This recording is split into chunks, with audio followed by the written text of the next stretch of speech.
How I talked to myself for 30 days and my productivity skyrocketed. My to-do list looked like a crime scene. Half-finished tasks bleeding red ink, deadlines circled twice, and me staring at the wall waiting for inspiration that never knocked. So I tried something weird, 30 straight days of full-volume self-talk, like a unpaid coach squatting in my skull. I didn't expect much, but by day 30 I dropped 3 passion projects, nuked my inbox for the first time in 2 years, and scribbled more ideas than the previous 6 months combined. Stick around and I'll show you the exact routine, the cringe moments, and the numbers that turned me into a believer. Why did I even do this? I'm not naturally organized. I'm the friend who loses the keys while holding them. Last spring, I hit peak chaos, client work late, Mount Laundry erupting, brain fog so thick I forgot Tuesday existed. I tried every app, color-coded calendar, Pomodoro remix. Nothing stuck longer than a week. One night, half delirious, I muttered, "Right, tomorrow we start fresh," and something clicked. Hearing the plan out loud felt like pressing save on a Word doc. I googled whether talking to yourself means you're nuts. Turns out psychologists call it external self-talk and link it to better focus, memory, and creativity. So I set a 30-day challenge. Every day I'd speak to myself like I was coaching a determined but slightly clueless athlete. No filters, no audience, just raw pep talks and strategy sessions. The rules I lived by, I kept it simple, so I couldn't lawyer my way out. 1. Minimum 10 minutes of out-loud self-talk daily, in one chunk or sprinkled. 2. Phone voice memos count. Mindless cursing at traffic does not. 3. Each session had to include one recap of what I finished, one preview of the next block, and one piece of encouragement phrased like I was talking to my best friend. 4. Track productivity tasks done, deep work minutes, ideas captured.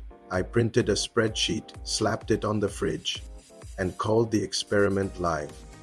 Week 1, the awkward stretch. Day 1 felt ridiculous. I stood in the kitchen at 7 a.m. saying, "All right, you need coffee," outlined the article, then jog. My cat questioned my sanity. My neighbor definitely overheard and probably drafted a welfare check text. But here's the kicker, saying the sequence out loud stopped me from doom scrolling. I just started the kettle. By day 3, I finished 9 of 12 tasks instead of the usual 6. I recorded voice memos while walking, sounding like a low-budget nature doc. The hardest part, remembering to do it. I set phone nudges labeled "Talk to yourself, weirdo." Week to the first payoff, midweek to the fog lifted.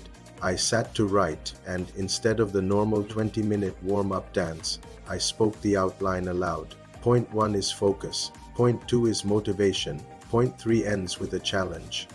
My fingers followed the script almost automatically. Deep work timer logged 54 focused minutes, up from my average 32.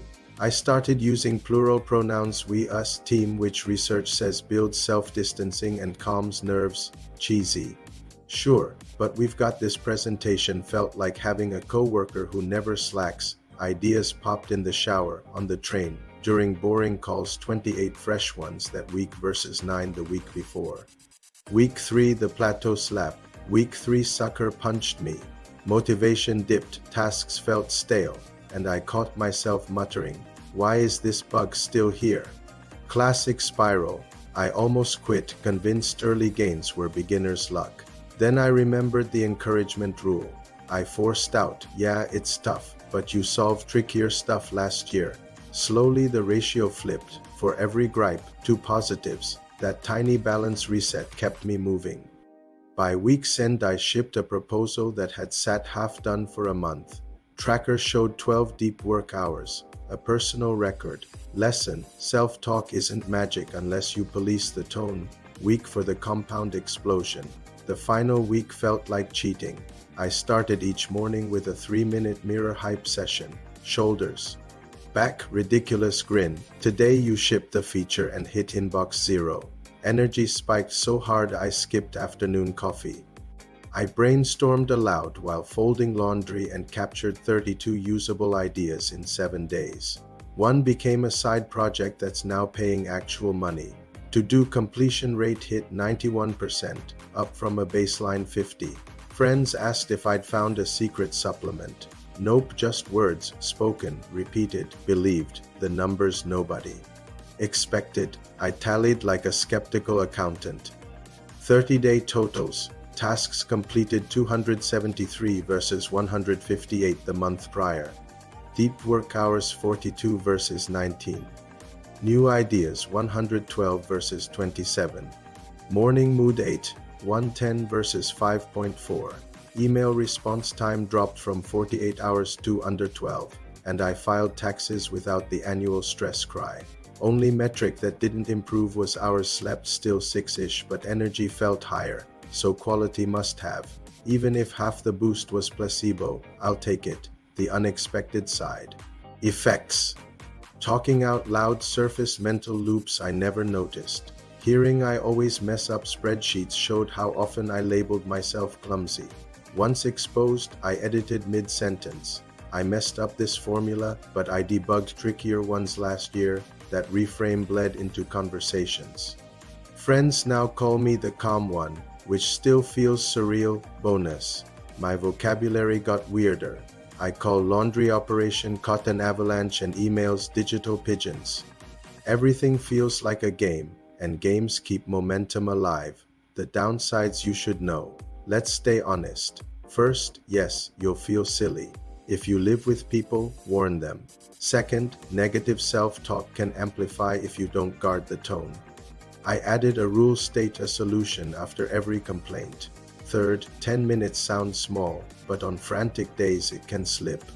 I lost day 16 and doubled up on 17. Finally, hearing your own excuses out loud stings. Accountability hurts, but that's the point. This is how to start without overcomplicating. Want to test it yourself? Steal my mini blueprint. Pick one trigger: morning coffee, commute, dog walk. Speak in second person. You're finishing the sketch before noon, or we mode, we're crushing leg day. End every session by naming one thing you appreciated about your effort, no matter how small. Track at least one metric daily. Even a check mark counts. When awkwardness hits, treat it like gym soreness. Proof you're lifting something new. Miss a day? Restart the next. Continuity beats perfection. Try it and report back. I dare you to talk to yourself for the next 7 days and comment with the weirdest sentence you catch yourself saying. If the thread hits 100 entries, I'll drop my full spreadsheet template for free. While you're typing, consider subscribing. Next month I'm writing with pen and paper only, and I have a feeling it's going to be gloriously messy. Here is the one-line takeaway. Your brain already chatters non-stop. Hand it a microphone, aim it at encouragement, and 30 days later you might not recognize the stuck version of you. If you find this video resourceful, do not fail to like, share, and subscribe to this channel for more insights to the psychology of productivity. Thank you.